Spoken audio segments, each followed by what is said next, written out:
我跟他们基本上这些最主要的几个组织啊，包括美国维吾尔协会那个维吾尔协会的现任的主席库扎特。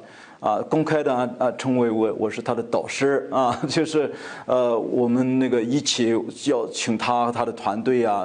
我带他们去白宫、去国务院、去这个美国国际宗教自由委员会，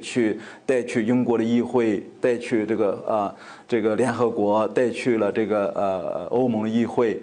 去一起作证那么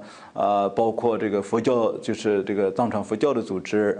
那么维吾尔的还有一个叫维吾尔人权这个项目那个组织都是我很要好的朋友那么我们就是说在他们出事，就是集中营事件一出之后，然后我们马上就组织，我们应该是第一个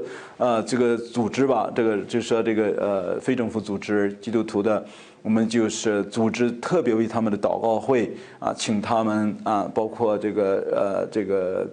热比亚的女儿，热比亚女士的女儿，还有其他的人呢，都到这个到弗吉尼亚我们的朋友的这个教会专门去就是说听听他们的就是述说为他们祷告。我也请他们这些组织负责人去达拉斯、去德州找我们合作的美国教会就是上台请他们讲，为他们祷告。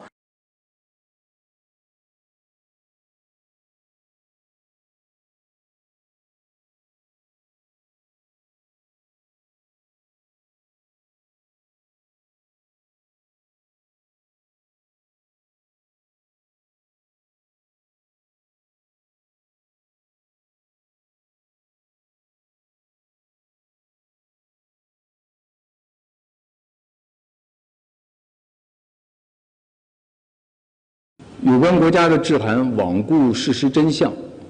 对中国无端指责和攻击污蔑，公然将人权问题政治化，粗暴干涉中国的内政。中方对此表示强烈不满和坚决反对。